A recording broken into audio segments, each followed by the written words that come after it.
Hey guys, you're really welcome today to our webinar on how to promote your business, create online momentum, and maximize your ROI while you're waiting for the big buy. So we're really excited to deliver you this slightly industry-specific webinar and help you kind of really build and optimize that digital sales funnel, touching on some really key elements across e-commerce and some of the fundamentals of digital marketing. What we always really love about jumping into something specific is that when you kind of get right into the weeds, you realize that things can be transferred between different industries in one sense, and sometimes they need to be just slightly tweaked in order to fit from one scenario to another. So with that being said, let's dive right in and jump into some stuff which will hopefully give you some really tangible takeaways that you can put into action for your business today. So just to start with the agenda, a quick agenda, nothing too in-depth. We're going to start by giving a bit of an opening and kind of intro. I'm going to tell you a little bit about who I am and why you should be listening to me. The overview of the 7Pillars Academy, kind of what our structure here is and how it relates to the agency, what falls under the Digital Marketing Academy portion. And then as you see here, we'll run down some pretty kind of I would say tactic-specific things, but we'll contextualize it all within the story of growing your business while you're waiting for, as we say, the big buy, but also what that looks like in terms of day-to-day type of things. So we're going to look at things like why your business needs websites and really just dive a little bit more into really what that enables you to do as opposed to we just know you do.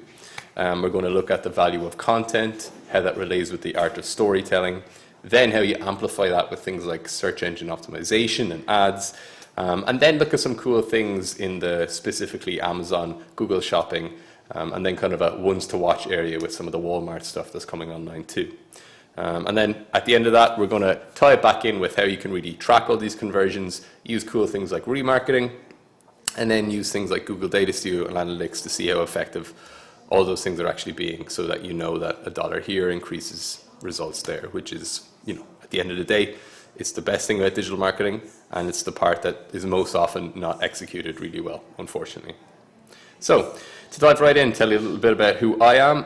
My name is Connor Dalton. I'm Marketing Director here at Blue Liner Marketing, and I'm also a lead instructor for the 7Pillars of Digital Marketing Academy, mainly focusing on the areas of SEO, social media, and digital advertising too. Although I do have a background that's more rooted in content when I was working in financial and professional services, doing marketing there.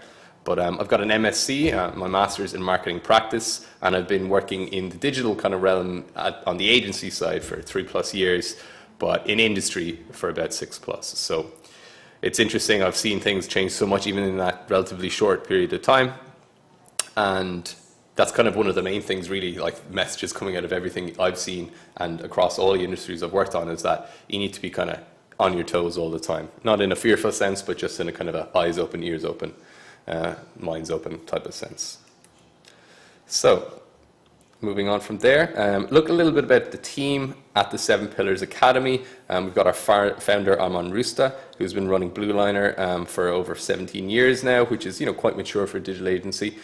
He is an entrepreneur who has had many successful exits, and he now kind of acts as the head of the academy as well. 7Pillars is everything built out of all the hard lessons he's learned from being in the marketing industry and seeing so many different challenges arise over his time. And really something that really helped me about coming into the agency world rather, is the structure that 7Pillars puts on things. It really preaches the whole interconnectivity of everything, and it can be often really hard to decide what to prioritize and what to focus on. So with a clear structure that allows you to plug in and plug out the elements that are most important to your business but keeps you on the general path towards growth and success, I've personally, aside from me being involved with the Academy, I've found it tremendously helpful for my marketing career. You have me there, Connor Dalton, and then Sorbel Fernandez is also kind of our CRM guru, and heads up a lot of the more direct to sales type of things for Blue Liner, but also does a lot of client work too, and is able to relay that boots on the ground knowledge back into what we do here in 7Pillars. We offer online courses, webinars like this, 1-day or 2-day boot camps for corporate training, and we also offer a certification program too, and we have a book. So we'll talk a little bit about more some of those elements at the end. And also want to just let you guys know that if you do stay to the end, we will have a nice little link that will bring you off to where you can get a free copy of our published book that's on Amazon now, the 7 Pillars of Digital Marketing. It's kind of the framework, whereas we talk more about the tactics and specific tools in here. We more covered fundamentals in the book, and it's really valuable, really nice way for you to just up your knowledge in digital marketing in kind of an evergreen sense. So it's available on Amazon, and it's done quite well there, but if you stay till the end today, you'll get your own kind of free copy of it. So I want to dive in and actually really look at what it means to be waiting for the big buyer, what that actually really kind of looks like in the real world, and what your requirements might be of that. So, a typical scenario would be where you're kind of newly launching a project or your product, or you've been in the industry for a few years, but you've yet to kind of get, as we could say, that big kind of, the golden touch from one of the big Home Depots or Lowe's or something like that can really like turn your fortunes around. So in that interim period before that happens, you need to be nimble and agile. You really need to be able to maximize your reach within your current capabilities. And you need to keep your costs down. Obviously, you need to be able to do it at a scalable and measurable level. And anytime you can consolidate hats, that's a great thing. If you can make life easier for yourself while you're having to run the whole show and you don't have the power of a juggernaut, it's just, it makes you sleep better at night, really, and you can do things more effectively and much more easily. So what we're really doing here is, although we're looking at the overall picture of, this narrative of getting yourself to a certain level until you get, I don't want to use the term discovered, but until, as I said, that golden touch comes, we're going to understand what's important specifically for your business, or specifically for our businesses in this case. We're going to look at prioritization. We're going to break small tasks down so that they're actually, or rather break big tasks down to small pieces, so we're not overwhelmed about where to start. We know very clearly that, okay, this is the ultimate goal, but what does that look like on Monday morning? It's doing X, Y, Z, and then ultimately we're working towards the bigger picture. And then all that is facilitated by actually putting a really good plan in place, which allows us to know when, why, and how we're going to be doing things like that. So we're going to start at websites, and that might seem like, okay, very rudimentary kind of element of it. But I think sometimes under this kind of assumption that we all know why we need to have a website, we actually lose the principles of why we have one. And I think it's, a refresher is always important, and this will set the scene, the bedrock for everything else that we do after this, because it will flow into to this vessel. So without a website, you wouldn't have a foundation for any of your digital marketing strategy. You could argue that if you're on some of these third-party platforms that, this is where you can actually have your presence be. But as I always say to any clients in any industry, if you're playing a Facebook strategy, or say you're a cool hip new fashion brand and you're on the Instagram kind of network, and that's where you're doing really well, you never own that traffic. The only place you really own your traffic is when you get people to your website. So when you get someone in to read a blog, sign up for a mailing list, even if you're looking in the travel industry or something like that, purchases on their own site will have much more, much better margins for them than, say, going through an OTA. So no difference in this. Where you get people onto your traffic is when you really own them. And also, when you show up in local searches, you have full control of how that looks like. And not only local searches, any type of web-based search. It really allows you to showcase your products and services truly. You might be working within the confines of some other kind of platform-based formats. If you have your own website, you can shape perfectly how those products show up. You can improve your credibility. People, it's in the vernacular now to say, like, I'm going to Google something. So that's what you need to be showing up for when someone looks at you. A presence in other places is important, but your own presence is most important. And then it allows you to collect customer information, because sometimes through some platforms, say if you're getting sales through something like the Home Depot site or the Lowe's, you're not going to be always necessarily getting exact information on who your customers truly are. Whereas through your own site, you'll be capturing that information. Even in a pre-sale stage, like the example we're looking at here is this, kind of the newsletter or email newsletter. It's important to know who your customers are, because that can have huge ripple effects all the way down through your entire strategy. Let's move on here. So what does the website build process kind of look like? And, we're not going to get too in depth to any of these things, but we're just going to kind of contextualize a few of the steps here across some of the platforms that allow you to really easily do it. So generally, you're going to start by choosing the name, and registering it for the site. You could do that on sites like Namecheap or GoDaddy. And then from that, you're going to bridge into signing up for web hosting, which, a new really cool service we like to use here is for smaller clients and for bigger clients is AWS, which is Amazon's hosting service. And the reason, for example, here where I have GoDaddy in the middle is because some of the platforms will actually allow you to do a combination of things. You'll be able to buy and register your domain and host it all within one window, which is very convenient for you as the end user. Then next, it's really important to be cognizant of a content strategy and why you're going to be putting up the content that you're going to be putting up. We'll have a specific section on this next, but in context, looking at platforms like BuzzSumo or HubSpot, both of which do a slightly different thing. HubSpot allows you to really put the fundamentals in place for you to plan out proactively a content strategy and then deliver on the requirements of that strategy. Something like BuzzSumo is something very handy for you to take a look at your competition or take a look at the industry and see what's being written in your kind of subject area. So BuzzSumo is a paid platform, but you can get a little, get a little free use out of some functionality there. So I'd recommend checking that out for sure.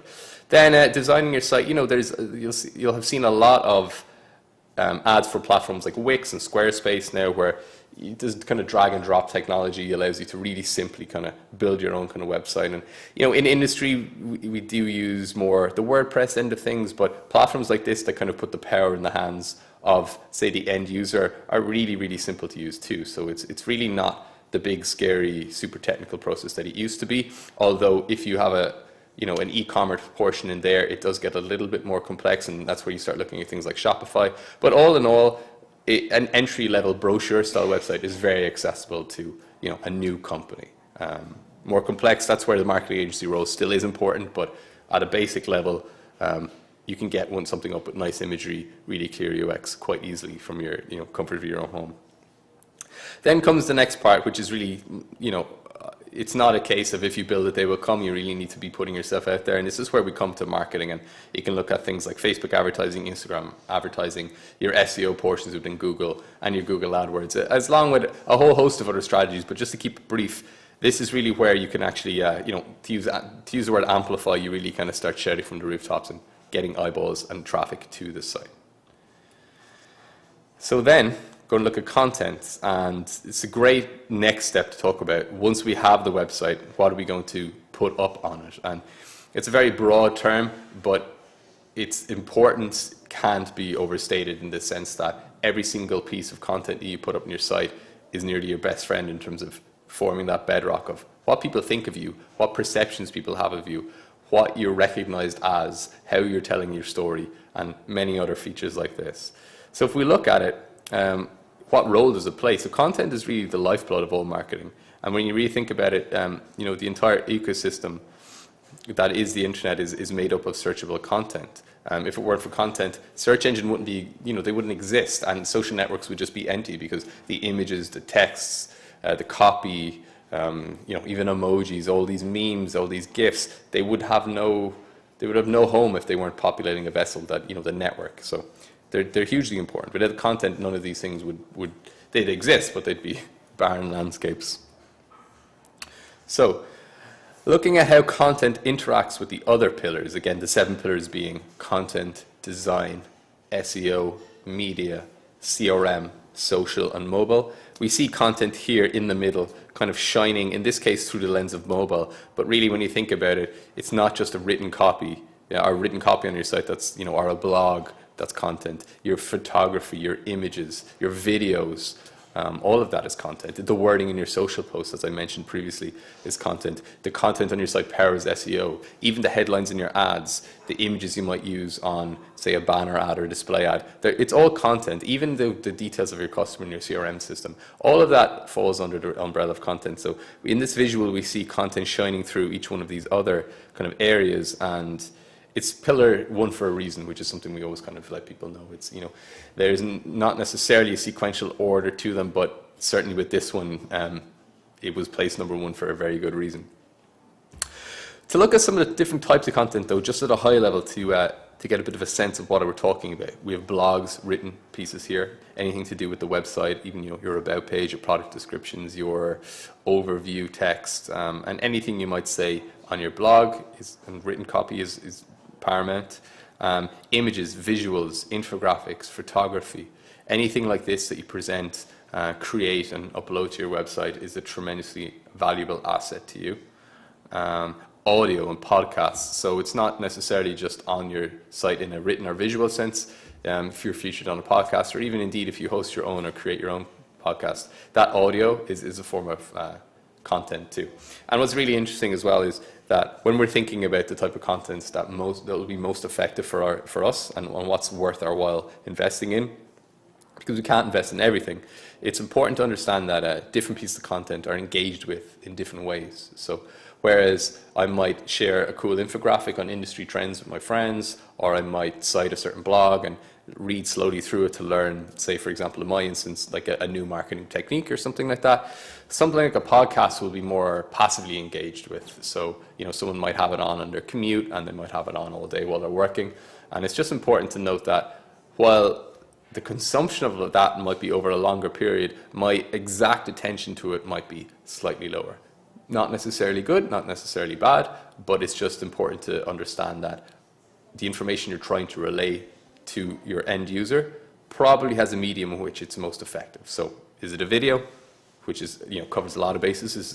It has the benefit of encapsulating audio, visuals, and even text if you're talking about captioning it. So it's just important too to understand that people engage with different content pieces in different ways. And by the same token, you can take a great blog and then make a video of it too. So you can multi-purpose these things and really repurpose them too, get much more juice from the lemon. Then, as I mentioned there, video live streaming is also incredibly important too.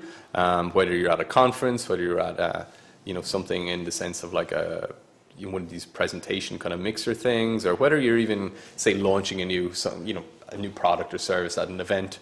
Live streaming kind of gives you this 1-2 punch of giving you a really authentic in-the-moment experience. And then if you're talking about platforms like YouTube or Facebook, that video then lives there too. So it's a really natural, not overly calculated, just in-the-moment type of way of making your users feel like they're experiencing something, or building up hype for something as well, which is great.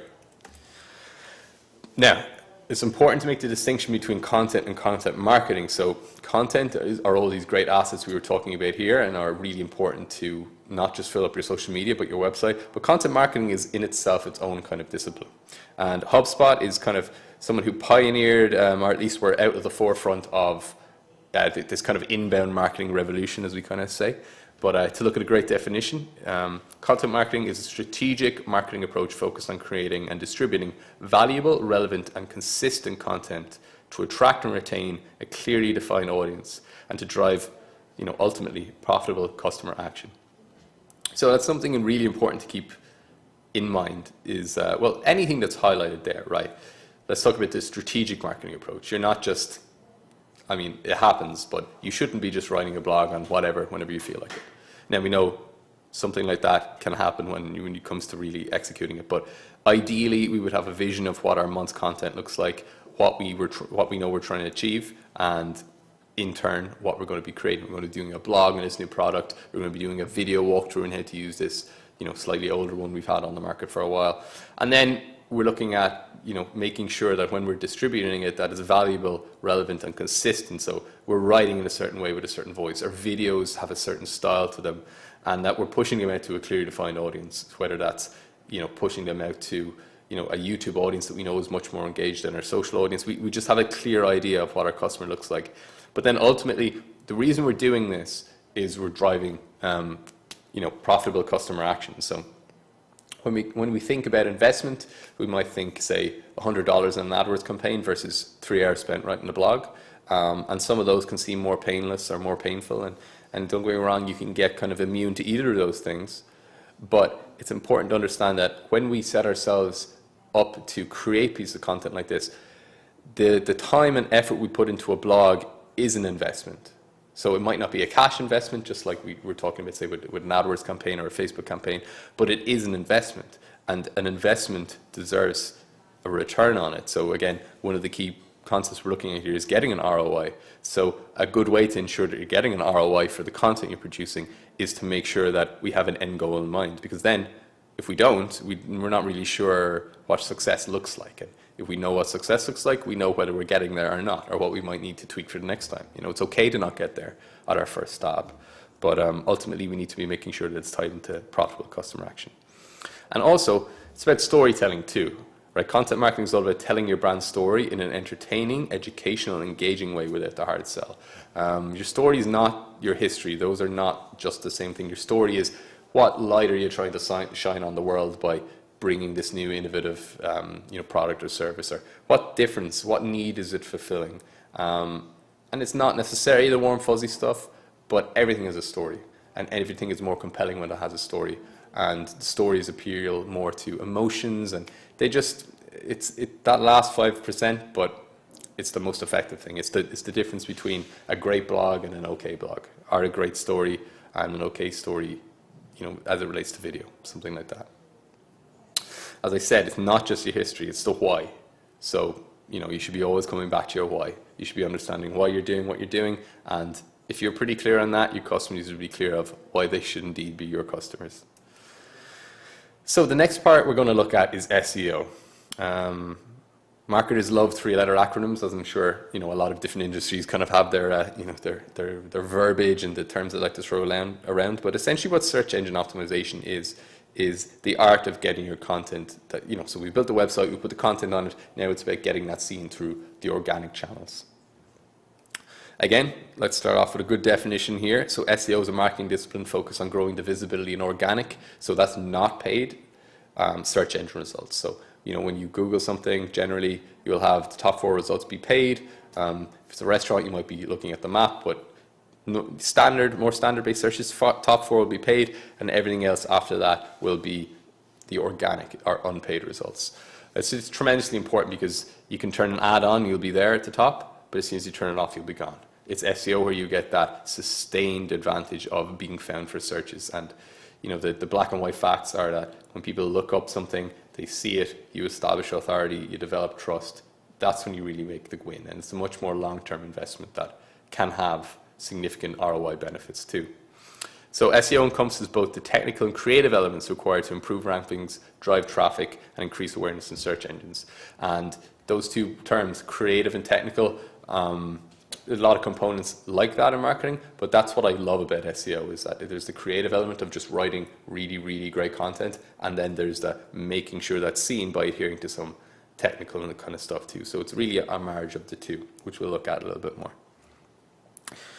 And this is kind of a cool concept too, and this is worth considering across not only SEO, but also some of the ad kind of strategies we're going to look at too. Marketing in micro moments and understanding your customer journey. These are really key points that we all find ourselves on. Every time we pick up our phone to Google something or we go on our computer, we're generally in one of these 4 moments, and therefore so will your customers. And that brings me just to a little sidebar on the fact that when we're all digitally marketed to every single day, and we all go down the path that our customers will be going down similarly. When we buy things, when we look for things, when we want to know about something, we want to go somewhere, we're always going along those similar things. So that's what makes digital marketing, our intuitive digital marketing so accessible to us, when we just slightly twist the lens and put ourselves truly in the shoes of our customer. So generally, people are in 4 of these micro moments. I want to know, I want to go, I want to do, or I want to buy. So when you think about it, you might be Googling the answer to a question. You might be looking for someone to go, whether it's an attraction or a restaurant, or even just, you might be looking for directions on maps or something like that. I want to do, you might be looking for an activity-based thing, or I want to buy, which in this context we'll probably mostly find ourselves in. The e-commerce world, as we know, is growing hugely. Systems are getting better, and some of the loops that just made it convenient and great, but just not as good as sometimes the visceral, more in-person experience, those things are getting less and less. So the I want to buy moments are going to dramatically increase, as we'll see in some stats, and it's important to just understand that that's the avenue they're going down, because this will help you decide what type of ads to invest in and how to align your advertising campaigns with the customer journey. history of the Google algorithm updates, and I won't go into too much of any of these. I'll just say that through all these little changes that Google have made to the performance of the actual search engine itself, their main objective has been to deliver the most relevant and best fitting result for your search. So whether you're talking about chopping out kind of spammy results that might annoy people, or just more aligning the search engine's understanding of semantic words related to what you're searching. By that I mean, okay, he searched for this, but did he really mean this? Or she was looking for this, but is this also relevant? It's gotten much smarter, and all these little chops that have made us as SEOs ensure that we're doing, content and tactics that are related to quality, less spammy, no cheating or anything like that. It's really just made Google a much more authentic and kind of pure space. So their goal is to have genuinely the best result for your search show up, and they're continue refining that. So that's what a lot of these things have done. And also one of the main things they've done too is, as of this year, now with so many more of us searching on our mobile devices, they've made that be the champion version of our site that they're going to be judging our effectiveness on. Whereas before, it was just a key element in it, in the sense that they would judge you based on your desktop website, the experience you were providing, and you got penalized if you weren't delivering a good experience on mobile. But now they've actually flipped that to where they're going to judge your rankings and how well you're doing and how high you show up in search based on how good your mobile site is. So how fast is it loading, how clear is the UX, many factors like this. And we'll look a little bit more at that in the next slide. But it's just, if you take one thing from the SEO portion, I would recommend that it's ensure that everything's looking great on mobile. Before we even get into, super technical things like, making sure your sitemap's submitted and all these things, just make sure that your mobile version looks good, things are being displayed well, and that it's going quick enough. And that's nearly one of the biggest things for this year, mobile and site speed. So, I don't know about you guys, but last Christmas, around this time last year, coming up to the Black Friday kind of timeline, I think Amazon had a promotion on the Amazon Echo Dot. So I bought 2 and received 2, I think, as gifts, whether you're in a Secret Santa or, company Christmas party or whatever. But basically, I think by the time December rolled around, we were in a scenario where virtually every single home had a virtual assistant in it. Some people going into the Google Home direction, but I think, Alexa was getting much more requests this time last year than it ever had done before. And similarly on our phones, we're asking Siri more things, and certain demographics are engaging with that more than others. But effectively now, the way people are engaging with search engines, because remember all these are tied back to search engines, Siri being tied back to maybe Safari or Google, Safari using Google, and the Amazon Echo maybe just more using, in the product sense, Amazon, which in itself requires kind of its own little SEO strategy. But basically it's resulted in searches being more conversational, more, as we say, medium tail, long tail, in the sense that it's not just going to be buy hardware product. It might be what's the best hardware product for. It might be just a longer, more conversational tone. And that in turn has had kind of ripple effects back to how we should be optimizing and writing our content and are looking at the keywords that we're going to really be ranking for. So it's shift the goalpost a little bit, and any change in searching behavior changes in turn how we should be optimizing our sites to show up in search. But just important to be conscious of. Is it the big golden egg in the sky, or whatever you want to say? I don't necessarily think it's going to completely derail everything we've been doing to date, but it's just something to be conscious of. It's as I said, any change in search behavior will warrant an equal kind of reaction in some of the strategies we're putting in. So looking at this then, jumping back to just content under the SEO kind of umbrella, one of the main things that we're kind of preaching now is that the quality of content, the length of content, how well researched the content is, and how strongly you're communicating that you in fact are the absolute authority on something is key. And one of the main ways you do this is writing in topic clusters rather than just isolated blogs. So if we look at this visual here, we see we've got your website, we've got 5 different topic clusters under it. We see some different shapes around that, and essentially what this is just kind of visually relaying to us is that we don't necessarily just choose a subject matter, we choose kind of a subject area in general. For example, it could be a particular, not just the product, it could be the need that the product's fulfilling. And then we could have an infographic, a video, a guide, an announcement. We could have all that falling under that cluster. And really, it's just a smart way for you to get more juice from that lemon and really get more valuable pieces of content onto your site, get more ideas up there, have a better chance to tell your story. And it's, again, one of the key, along with the mobile and the content kind of trends, this is one of the key strategies that we've seen being used really well throughout 2018 and is undoubtedly going to continue into 2019 as we move closer to that. Now, moving more from, okay, it's creative, it's technical, it's mobile, it's really important to write in clusters. What actually impacts it, and what should you be at a micro level, talking about breaking these bigger things down into digestible pieces? What do you do, or what can you do that actually impacts your SEO? So we divide these things into on-page factors and off-page factors. On-page factors are essentially, I like to say, in your control. It's all stuff you do on your website that controls the outcome. And it's things like freshness of content, how deep down a vertical you're going.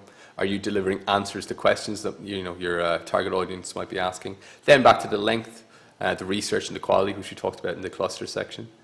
And then it comes down to architecture. How crawlable is your website? Have you submitted your sitemap to Google? Is it mobile friendly? Are there duplicate pages? Is it slow? Are the URLs difficult to read? Sometimes if we're not careful, when we add something to the blog, it can punch out a string of numbers if we don't specify the slug or pieces that come with hyphens after your website.com/this is a blog, something like that. We need to be cognizant of that. Then HTML and meta descriptions. So that's when you think of your page as a Word document and we're viewing something as the title, it's important that not only is it visually coming across as a title, that is tagged in such a way that Google can read it as a title. So by that we mean that it's not just a header, it's actually being read as an H1 for Google. The descriptions, your meta descriptions, essentially is like the little Cliff Notes version telling Google what your page is about. The structure, are the pages easy to follow visually, and then in turn are they easy to follow from the crawl perspective, and the headers as well. As I mentioned, it's not just the H1s, it's your H2s and H3s, and say things like your alt tags on your images and stuff like that, which sounds like a lot to do, but if you get into a good workflow, everything's done contextually as you're going. So you add a new blog, and to look out for all these things, and you just essentially it's about being organized and getting into good habits, because you can go back afterwards or get an SEO practitioner to go after, go back through your wealth of content. But it's like everything. You'll never benefit from being more organized or getting into good habits. Never not benefit from that. It's always good to do. Then off-page factors. So these are factors that aren't entirely within your control, but as I like to say, if you kind of play your cards right with the first ones, they kind of come. So these are things like trust, authority, engagement with your website, history. So this essentially means, are other highly authoritative domains linking to your website? Are people really engaging with it under Google RankBrain kind of system, whereby if you get more clicks and people spend longer on your site for a certain search result, you will in fact be boosted, which makes sense, right? They're trying to deliver the best page, so they're going to look at how users are engaging. Whichever one people seem to be getting more value from, they're going to push that up. In history, then, simple factors like how long has your website been there? The older it is, maybe the more established it is, they use that as a factor too. Then links. So are a lot of people linking to your site? Are they using high quality anchor text that has really valuable keywords in it? So are they saying, hey, this is the best new hardware product of 2018, and then that links to your site? And that's obviously going to have a lot of cachet. If it comes from a really big site, that's going to have a lot of cachet for search for that anchor text. And then numbers, it's a numbers game as well too, where they look at the number of other domains that are linking to your site, and they use that as a gauge and a nod of okay, people are linking to this site, this is pretty good. Then personal, so some other variables in there too. For example, if I'm, you might be number one in Google USA, but if you're in the UK, a search might have different, say, local vendors or something like that. And you can't really control that if Google doesn't deem you to be regionally as relevant as, say, someone in the UK for that search, and you might not be, then that's just something that unfortunately is outside your control. Now, if you've got an international play, then you are getting lots of UK traffic.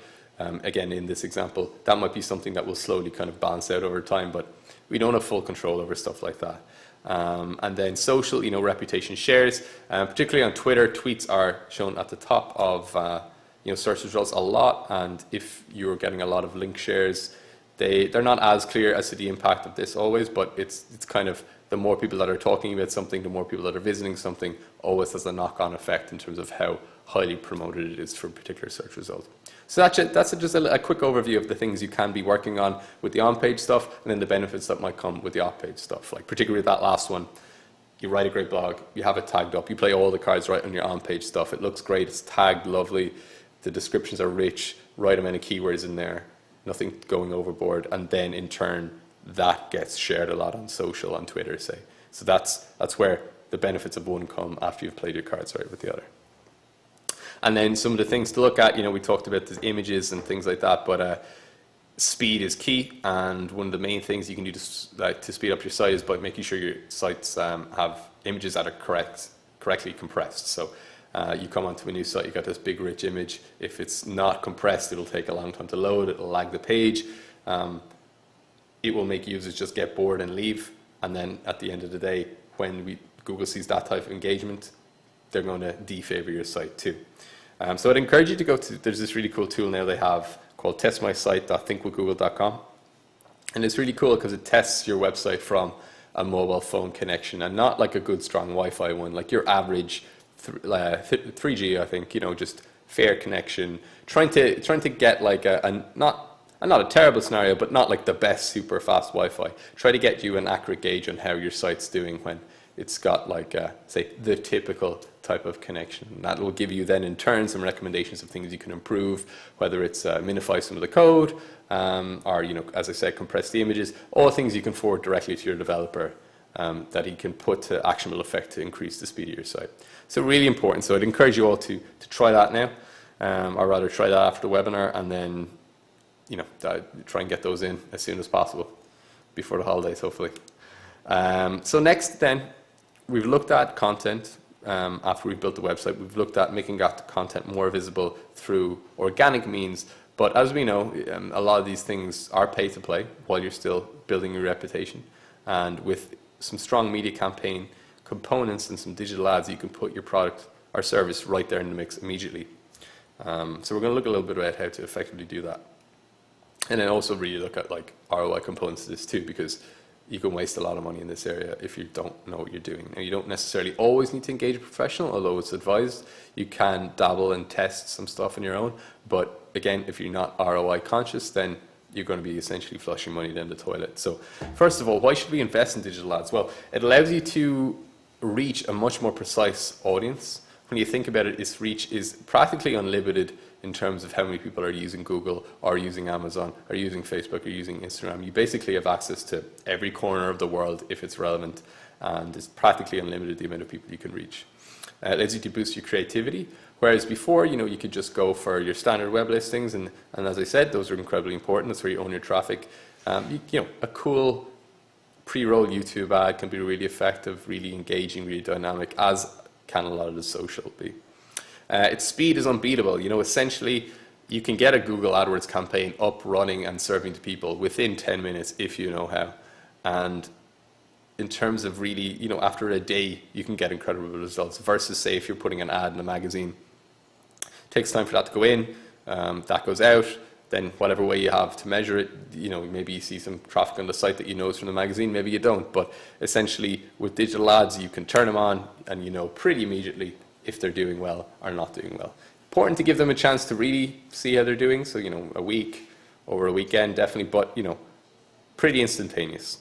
It allows you to engage with your customers. So if you think of like a social ad, or you're boosting a post on Facebook or Instagram, you can actually see engagement coming in there too. So it actually opens up a two-way conversation with your target audience. And then I mentioned earlier, the measurement side of things is kind of the gift of digital marketing, but then by the same token, you need to be fully utilizing the power that comes with really clearly measurable results. But measuring results is never easier than with a campaign where you can see the impressions, the clicks, the conversions, the click-through rate, the conversion rate, all those really key metrics like that. It's really important. It's one of the strongest elements of it. So particularly for this, one of the key elements, I think, in any type of buying journey, again, we're talking about here our customers being a I want to buy moment primarily. Shopping ads are really, really impressive to people in the sense that we talked about them being quite creative. You see the image of the product, you see the description, you see the price, you see the vendor. So they can nearly, you think of like how many barriers that removes between them thinking they want something, doing a search, and then buying. So we're actually going to have a section dedicated to how to build these out, but just as the first, to give you a bit of an overview, shopping ads, probably the most important one and most valuable to this industry, the shopping ads. Then we have our paid search, where, in this result, we're looking at something like, say, searching for a Caribbean hotel, top 4 results sponsored. We put in the right bid, we're shown right here, and some people prefer ads, some people aren't aware that they're ads, some people just click on the best looking headline. Whether it's paid or organic, and showing up at the top of the paid search results page is always great. Google AdWords, Google Ads as it's now called, is one of the most tried and tested, most effective digital ad kind of platforms that there are. Some journeys will lend themselves more to Google Ads than others, but in this case, I can't stress enough the power of these shopping ads for this particular kind of hardware DIY industry. Next, we're going to look at display ads. Display ads are these more banner-based ones. These are for one of our clients, Health City, Cayman Islands. And essentially what banner ads do is, you'll see them on the side of a page or top of a page or maybe in the middle of a page, but they're just kind of like billboards within another website page. And you can do these very easily through the Google Display Network, and there are also some other third-party tools outside of that too, which have different audience reach, different networks of sites that they show ads on. But you can very easily, right from the Google Ads Manager, where you'll have your text campaigns and your shopping campaigns running, you'll be able to do these display ads too. So they're an important part of the mix. Generally see less people, I don't want to say less people clicking on them, but what we call a lower click-through rate. When we talk about click-through rate, we talk about how many people have seen the ad, then how many people have clicked on it. What's that percentage? We generally see a lower one for display, in the sense that I find people tend to window shop them a little bit more. So that could be a good thing. It's neither a good nor a bad thing. I find if someone isn't going to be interested in what you're selling, and they see your ad and then they're not clicking on it, that's great in the sense that you don't pay for that click. But it's just something to be aware of, in the sense that sometimes the lower click-through rate on display is not necessarily a bad thing. Social and video ads, they allow us to combine kind of a lot of different elements together.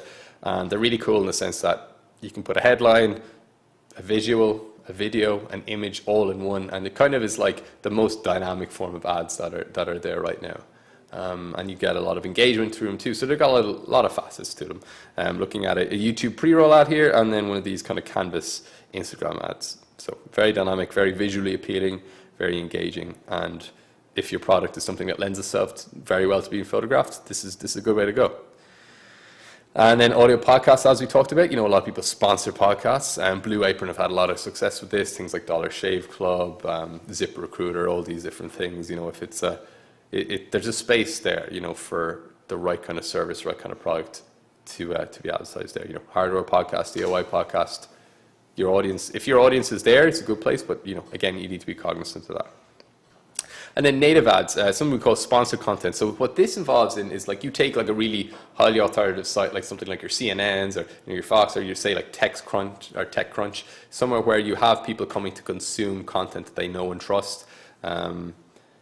Maybe a particularly big kind of hardware blog or something like this. Native ads, sponsored content, allows you to basically slip in a piece of content that's directly related to your product or service. Not necessarily kind of like a wolf in sheep's clothing, but it slots right in there in the feed of where people are looking to see content they really want to consume, and you're actually putting yourself in the mix there for a fee, and they could be really highly engaging and really get a lot of readership. So you're kind of paying for a captive audience that you're building on your site and your blog, but right now you can tap into someone else's pretty immediately. So now that we've gone through the types, we're going to look at how to target them. Okay, so keyword targeting, that's a great one for your search ads. Someone's searching for a keyword, you're bidding on the keyword, you show your ad, you get the click, they come through to your website and they take the action you want, ideally. That's the arc of that. And probably one of the phrases that we might be most familiar with, and keywords as something to be focusing on too, are really important across not just paid, but also SEO. Location and language targeting. So we can do things like target people with ads based on where they are in the world, geographic locations, and that's kind of more like maybe a refinement piece too. So maybe we're targeting this keyword, but just in this market. So it's like a second layer. It needs to match these two criteria before we'll show an ad or bid in a keyword. Device targeting, so adding another layer on. Okay, so we're going to go for this keyword in this location, but only mobile traffic, or maybe just desktop traffic if, say, we're doing a more B2B type of sales thing. We're targeting like a buyer, or we're targeting someone who we know is searching for something like this in a business capacity.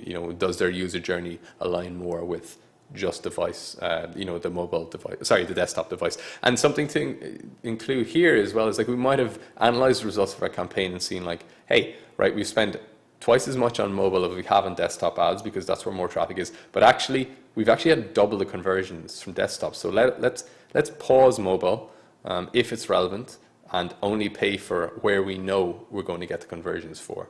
Again, more likely that everything is heading the mobile direction in general, but it's important to make the decisions based on your own data because your own data is really your best source of learning. So another targeting type. Audience targeting, going along the lines of remarketing, or if we're targeting display ads, we can be doing it on audiences who might be in the market for a particular type of purchase or along the lines of a certain research journey. And Google allows us to target this through their display network, or with the remarketing, which I'll show you a nice visual on now.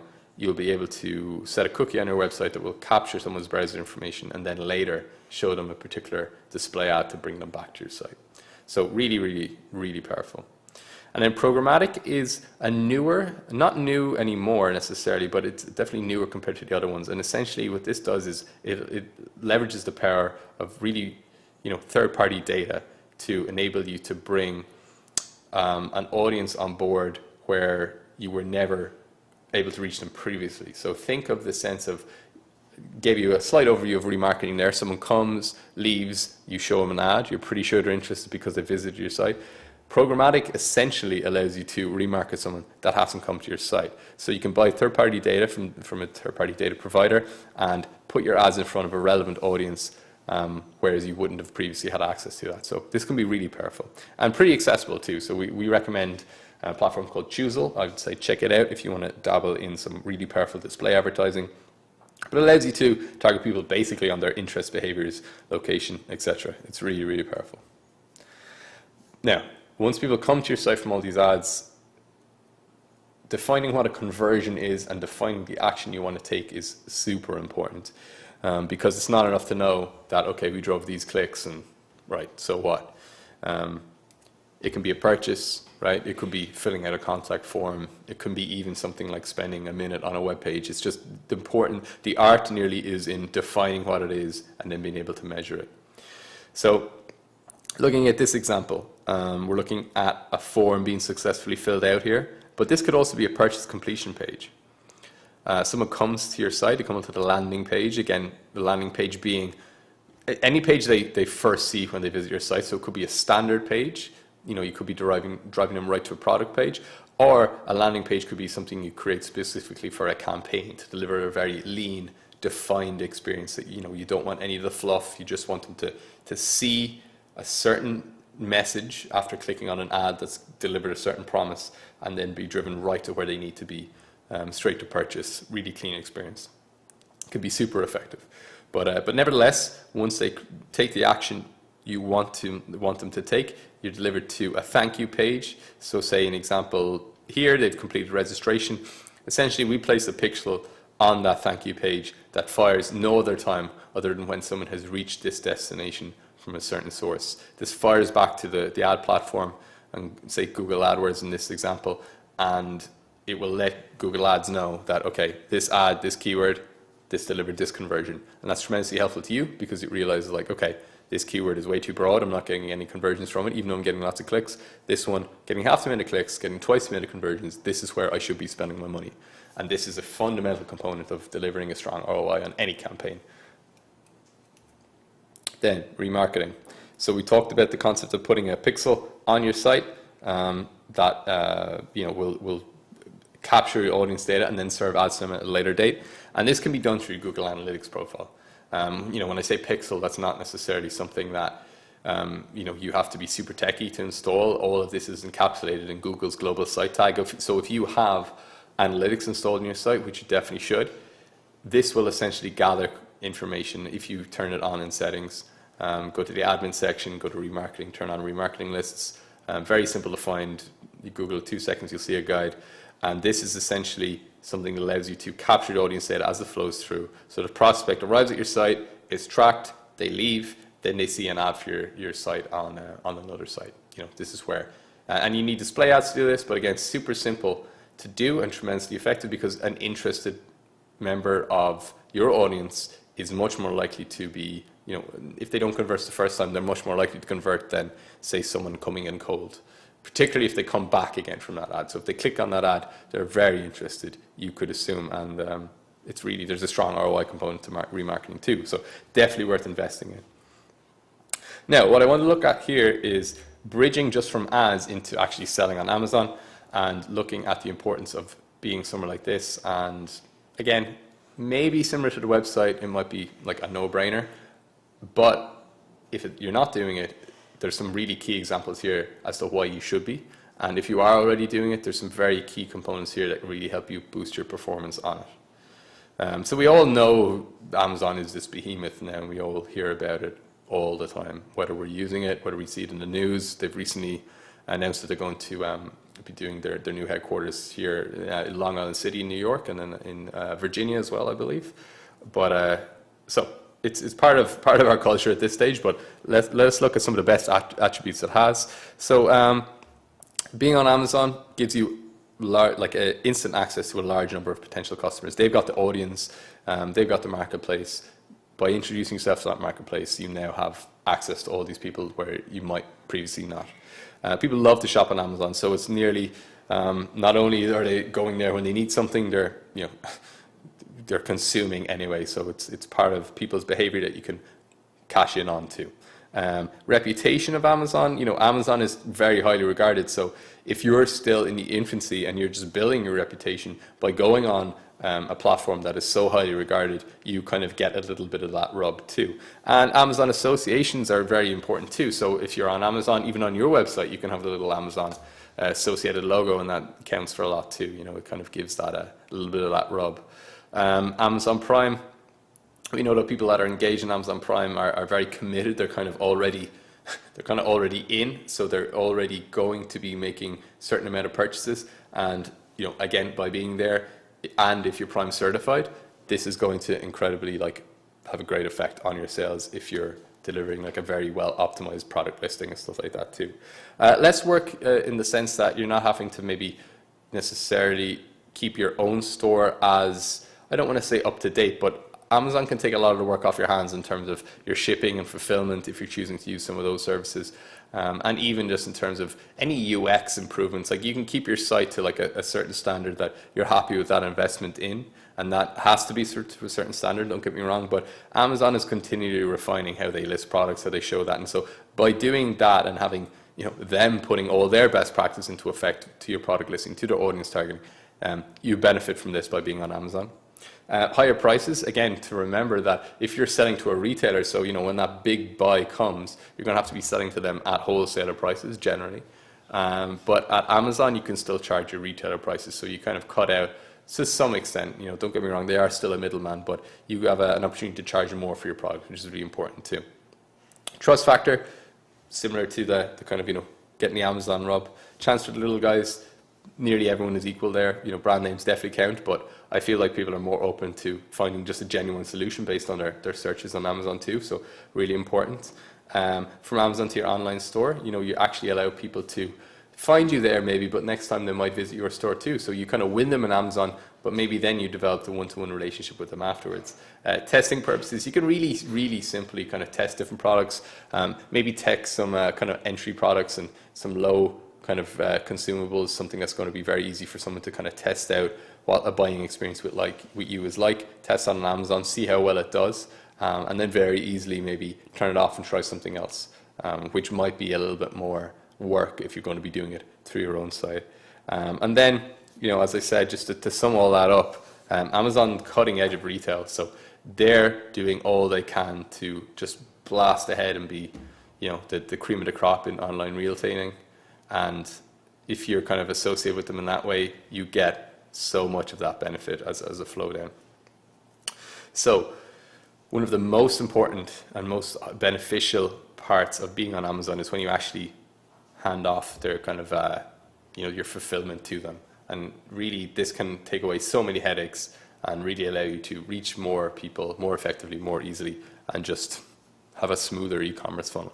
So looking at how you do that, first of all, you set up your Fulfilled by Amazon account. You ship your products to Amazon after you've created your product listings and preparing your products. And essentially, once they have them, customers order all of those products. Your Amazon picks, Amazon packs and ships all those to those, and also even follow the customer service portion. So you just have to focus on getting your products to Amazon in the format that they like, and then they take care of the rest. And it's really, really, really convenient for you. Now, there's other elements too which can touch on things like maybe you don't want to outsource all of that to Amazon, but there's ways where you can actually become, they can take care of just the shipping. Maybe they don't have to have all the products, and those guidelines that you need to adhere to are pretty simple. But one of the key things we want to look at in this section is being Amazon certified, because as we said, they have significant impact on your sales, this Amazon Prime certification, and sellers that are certified can see a 30 to 40% boost in their sales simply by being Amazon Prime certified alone. I know when I shop, because I'm a Prime member, because I'm all in on having already made that commitment, even though it's not a lot, but it's still $12 a month. I'm down that funnel.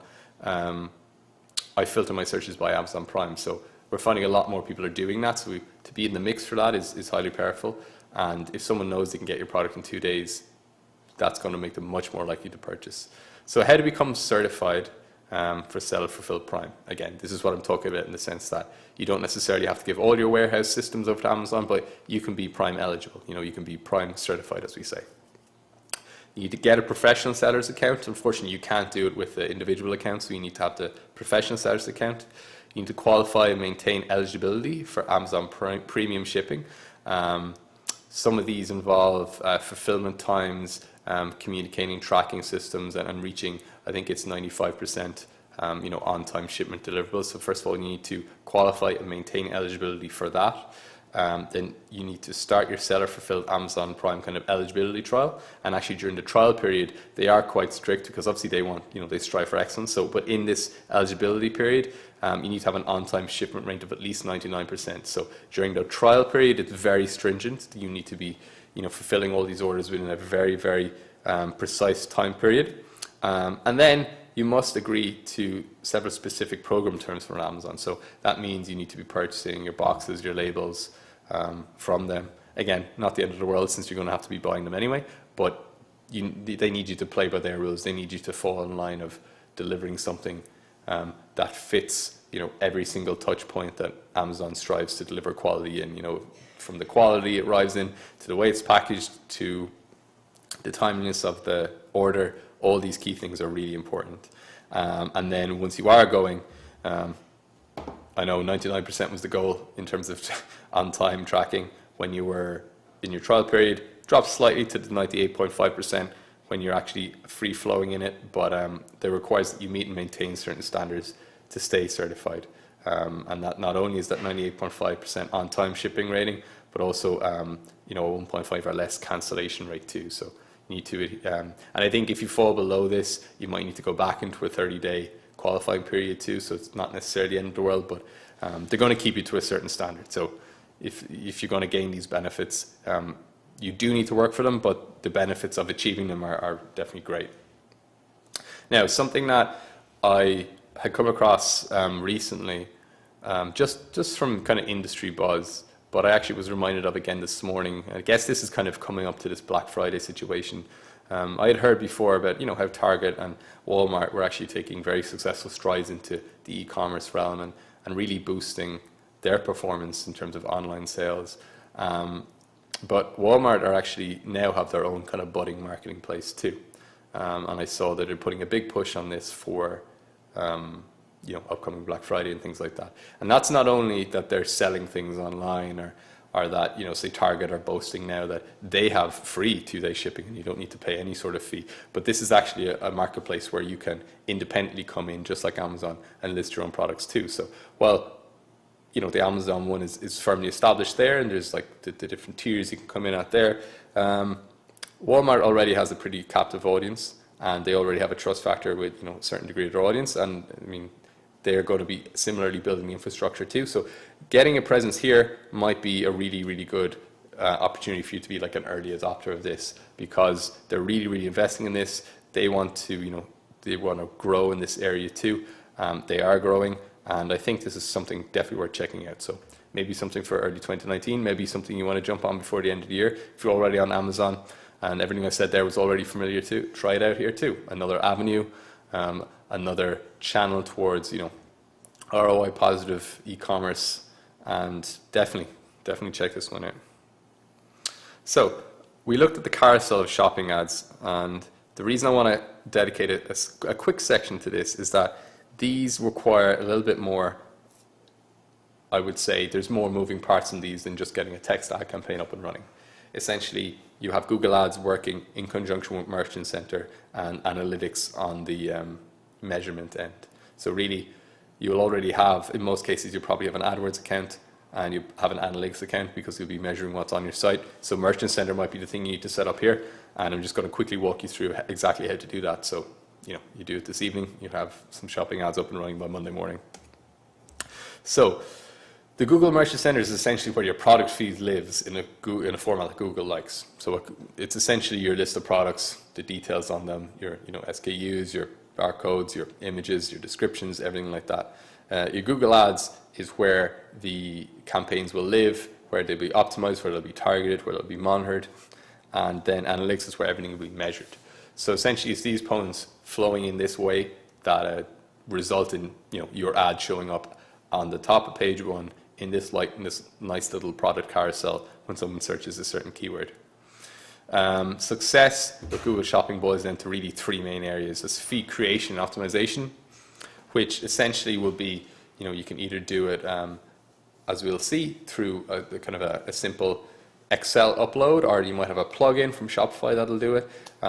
But the optimization portion actually calls back a little bit more to the principles we talked about in SEO, very interestingly, because it's in these descriptions and headlines where the relevancy is going to be established too. Then bidding, obviously similar to the PPC model, you're going to place a bid on a certain kind of product or keyword, and when you outbid your competition in a particular instance, that's when you're going to win that bid and get the chance to be shown ahead of your customer. Very simple model in the sense that whoever's willing to pay more will be seen higher. Then monitoring and optimization. None of these things can be set and forget. If they're set and forgotten about, you'll just, again, money pit. But, right, so where to begin? This is like a nice little example of where we approach anything similar to content. It's very, very important that we're talking about where our goals are, where the competition is. So ideally, what's our target cost per acquisition? If our product costs $100, how much are we willing to spend to get that? It could be $10, it could be $20, but if it needs to be thought about within the overall model of how much it costs to produce, what our profit margins are. It's not dissimilar to what we think about when we talk about selling to retailers, wholesalers, anything like that. So you can transfer a lot of knowledge here. And are we looking to build a customer or make a sale? And that's a key distinction too. Are we looking to just shift the unit? Are we trying to, make a lifetime advocate and customer of someone? And then what is that customer lifetime value worth? Which is something that I feel like isn't always considered as much as it should be. But one-time purchase versus the lifetime value you'll get from a loyal customer, something to very much consider. Then keywords and top products. So are they, as I mentioned, just going to get an entry product? Is it going to be a pretty small kind of consumable, or is it going to be a high price and or a high margin product? Is it going to be a product with like low competition but decent demand? Again, this is all understanding you will have of your own products from setting out some of the other strategies. So you can, the strategic hat can come off just because you're trying something new and shiny. Actually, in fact, this is where bringing some of that knowledge through will actually really pair up this new tactic.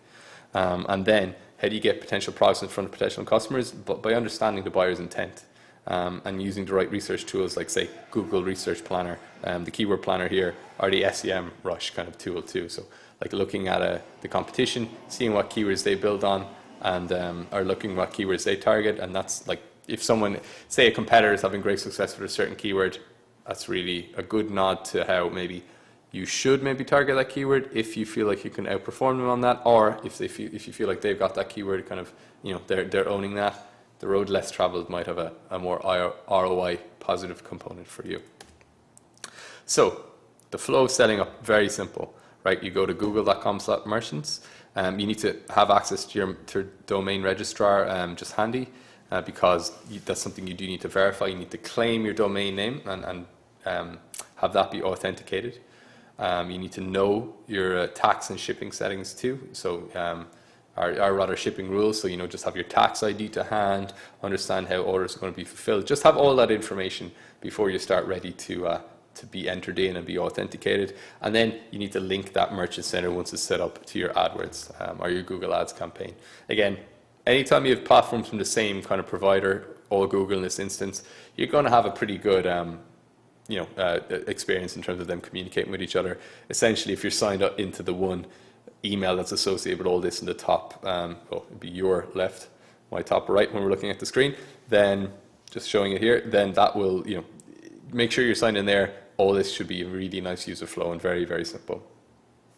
So once you've done that, then you're going to need to upload your product feed. And as I mentioned, setting it up is really important, and doing it properly is very important for these 3 reasons. Because if you don't, you won't show up in the right searches, you won't earn clicks, and it'll be very hard to make optimizations and manage later down the line. So it's important to do it right the first time, and it can be done. There's 2 main ways to do it, right? You can manually enter, they give you an Excel template, and you can make sure all the information is in there. It'll be very clear where to put certain things like the title, the description, the price, and the product type, the product category. That'll be really easy to do. And you might have this in another format somewhere else, or a similar format, so you might be able to very easily transfer it over. Or if you're using something like Shopify, there'll be plugins that will kind of automate this process too, and kind of take from where you've already set up things up like this. So either way is acceptable, but again, whichever way is most easiest for you. Now, some key feed elements to consider. Again, this is where you might notice some similarities to SEO, right? Product title, okay, 150 characters, don't keyword stuff it too much, but make sure there are keywords in there. Product description, front load info, and be concise. So get some of your key phrases in there at the start, but don't ramble too much. Make sure the product category is set, make sure the product type is set. There needs to be a nice image. The price is obviously paramount. A brand if you are selling other brands rather than your own. And then sales tax and shipping. Just key elements that need to be covered before things will actually be seen. If you're missing any of these elements, or they won't be shown. And if any of these elements aren't optimized, you won't be set up for success. Now, linking to Google Ads can be very easily done there in that side panel, where you can you come in here to link the accounts under the AdWords settings. You link it to either your analytics, your webmaster tools, or say your merchant center there. And that's a very quick wizard to just click on this, and it should pop right up, and you just click authenticate, and you're good to go.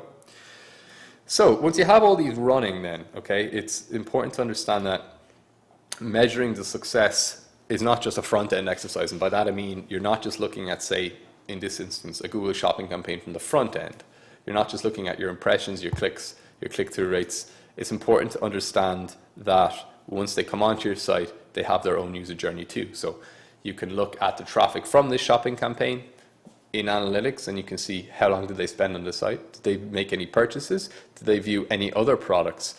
For example, did they come in for product A but actually purchase product B? And are we actually running a campaign for product B? Maybe product B is, again, we talked about being, entry-level products, developing a relationship. Your data will start to speak to you there in terms of what's doing great, but really, really familiarizing yourself with the layout of not just the ads dashboard, but analytics is very important too. And another element that we bring in here is something like Google Data Studio, which really just gives a strong, clear UX to some of the data that you're going to be seeing in analytics. So They offer really simple to use templates, and all you have to do is just hook up your analytics to Google Data Studio, and they'll give you some nice PPC templates or some web traffic templates, and this will essentially allow you to pull out in nice graphs the flow of your traffic or the performance of an ad campaign by device or by keyword, or how's your overall conversion rate going, how's your cost per click performing, and how's your click-through rate versus your impressions. Things like this are really easy to set up, and they add like a data visualization that you might not have just looking at numbers. So whether you're monitoring yourself, or whether you're circulating a dashboard for a few of your stakeholders, or whether you just want to see something in a nice graph versus a number, this is really important, and it's getting much easier to use, and much more shareable and things like this. And as opposed to writing a custom script that's coming out from analytics that we used to have to do, this is just a very easy way of making your data work for you, which is, as I said, your own data is the most important asset you have. With the industry trends are one thing, guidelines from external parties are another thing, but what you know and what counts based on the experiences your customers are having with your products and services on your site, nothing's more valuable to you than that. Now, kind of like our final section on how to actually get most juice from the lemon, we're going to specifically go through a hit list of things you can do to maximize your paid campaign ROI. So carefully target only the most relevant keywords, okay? Make sure that anything that's not delivering conversions or sales or whatever your desired result is, we need to be kind of like ruthless with only making sure we're spending money on the most efficient ones. So identify prominent, long-tail keywords using data you already own.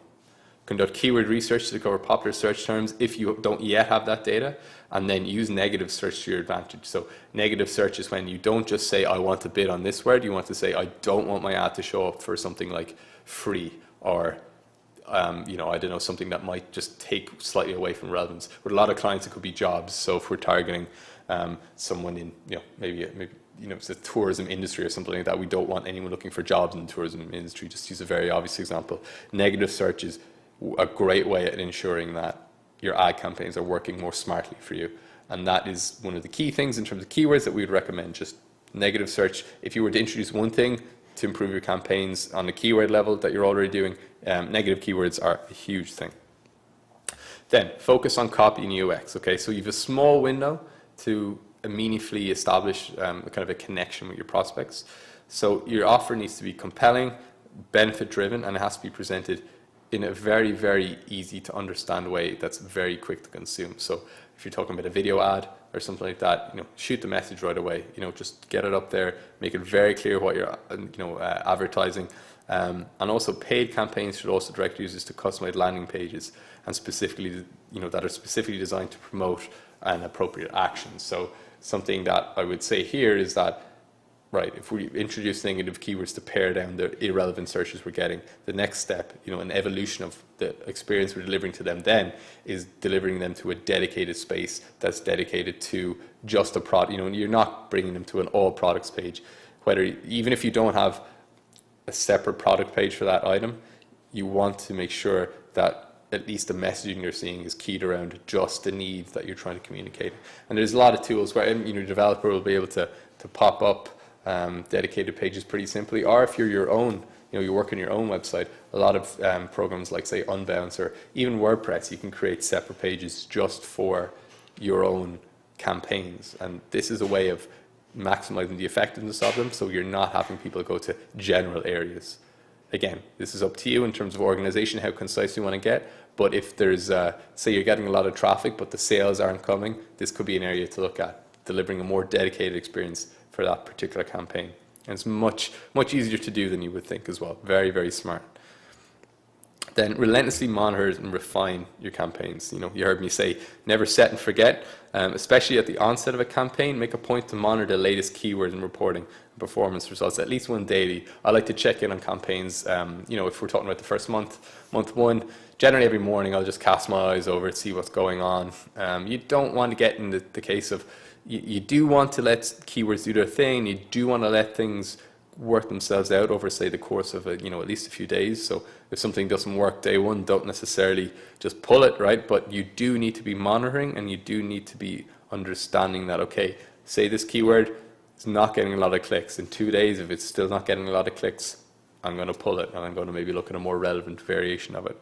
And then this will confirm proper function and cost effectiveness, and make informed edits then following this and additions with user targeting and budget in mind. So this could be where you get, you'll see a certain keyword is getting more conversions than others. You may decide to pause the other ones, some of the other ones that are performing as well, or you may decide to up the bid on the one that's proving to be super effective. So if you're not monitoring, you'll never know to make things like this. And you, as I said, never set and forget. So thanks for paying attention this long. Really appreciate it. And something I'd like to do now is just open it up and see if you guys have any question, which you can enter in the chat. Let me jump over to that and see. So if you guys want to enter in any questions, I will field them now. And while I'm waiting for those to come in, what I'll do is I will just put up the URL for the free book.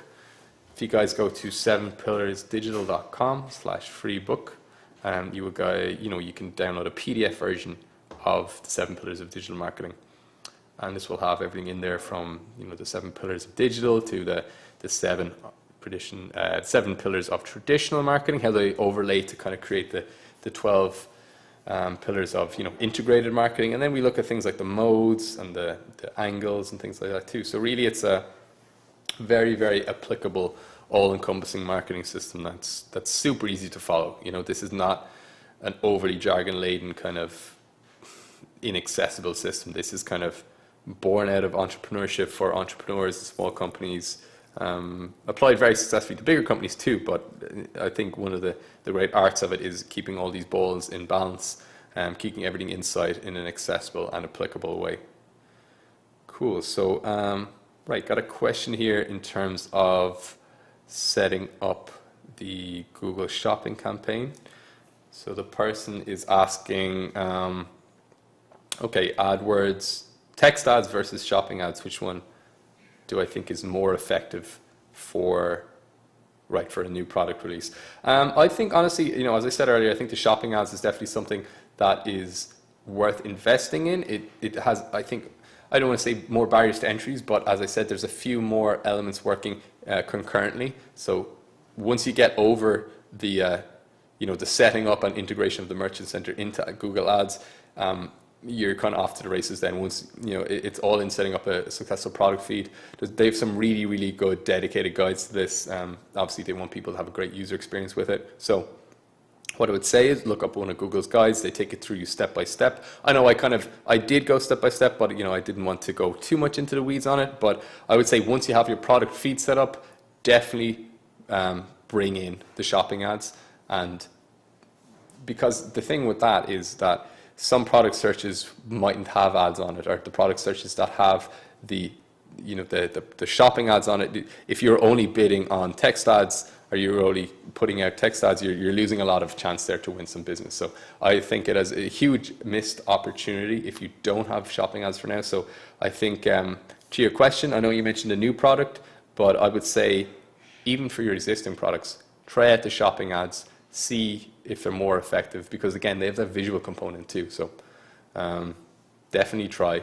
I understand why you might be concerned that they're a little more complex, but honestly, once you get over setting up your Merchant Center, linking it to Google Ads, you're off to the races, as they say. Okay, cool. One more question here about the SEO component, and in terms of writing blogs, how long should content be? Okay, cool. That's a really, really relevant question. Generally, if we're talking about like a blog post, if you're going anywhere under 300 words, it's just not long enough. And then for product pages or more service-related pages, what we call cornerstone content, anything, it should be 900 words, I think is like the ideal length there. Anything less than that, you're not going to be adequately encapsulating like all the products and all the product information or everything that's involved in it. So I would say 300 for a blog and 900 for a page is like the short answer. So yeah, cool. So we don't have any more questions there. So again, want to thank you guys for sticking around till the end. Certainly enjoy the free book, and definitely follow up with us if you have any specific questions about any of the elements. You can email myself, Connor at blueliner.io, or Sorbel at bluelanner.io, and we'd be happy to field any, say, webinar-specific kind of questions, but also if there's any wider questions of things we didn't cover today that might be relevant, certainly hit us up, as they say. And other than that, have a great weekend. I'll talk to you guys soon.